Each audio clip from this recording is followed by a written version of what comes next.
Good morning. This is Alexis Parker sitting in with Giovanni Gallucci and Chloe Dawn, and this is the Daily Trend Report. Morning, Alexis. Morning. Sunglasses on, coffee already cold. Normal Tuesday. I walked Ruby at first light, and the whole town was gold. Some mornings just hand it to you. Today we've got Gap turning its own payroll into a creator bench, functional mushroom drinks finally growing up, and the smart way to jump on a trend without looking desperate. Alexis, start us off. So the one I keep circling back to this morning, Travis had it at the top, and Jayme and Kendall both flagged it too, is Gap. They opened their creator affiliate program to their own employees. Corporate, the store floor, the distribution center, anybody can make content and earn a commission on it. And the number is the part worth staring at. Since October, posts tied to that program have reached 154 million people, 30,000 posts. That's not a perk you hand the staff. That's a media channel the company already owned and left sitting there. Why does the employee version beat the influencer version, Gio?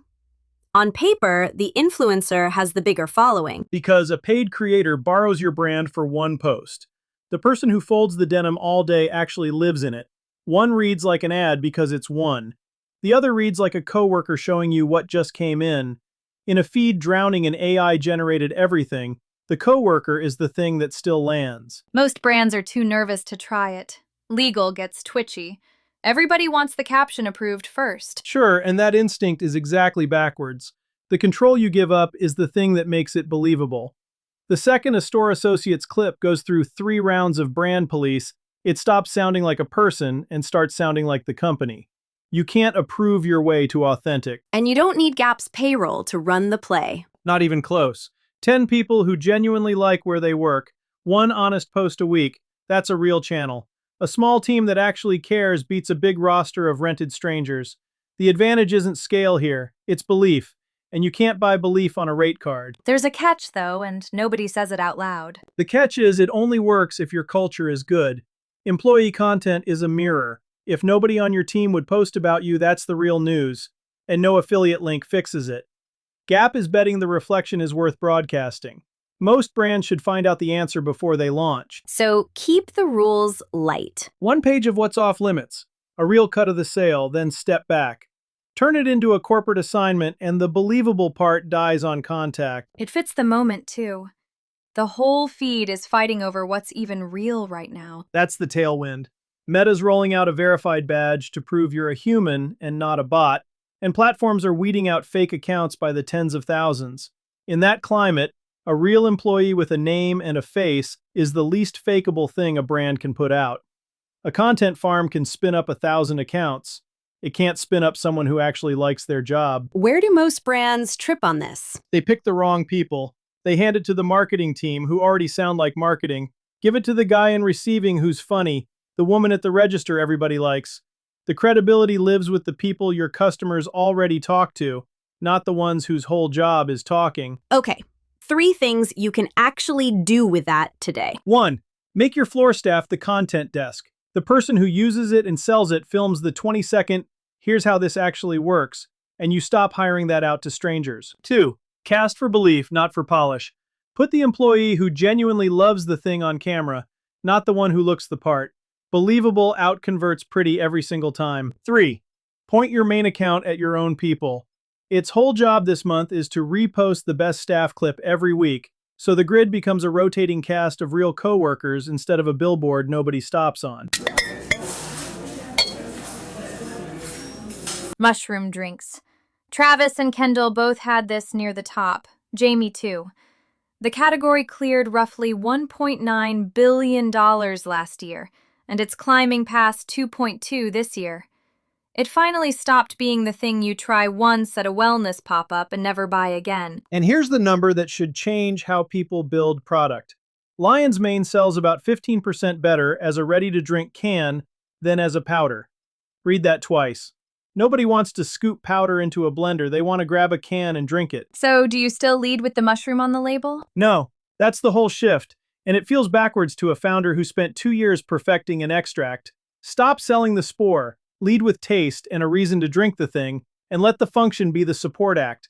Look at coffee. Nobody drinks coffee for the caffeine molecule. They drink it because it tastes like morning and it fits a ritual. There's something honest about that. The novelty pitch always played like a lecture with a straw in it. It's a lecture, and the buyer checks out by the second sentence. Reishi this, lion's mane that, a spore chart where the flavor should be. The function keeps people around once they're in. Taste and the moment are what get them in the door. The clean deck still matters to this buyer, though. They read the can. They do, and that's the independent's edge, so use it. But show the ingredient list like it's a drink, not a supplement facts panel.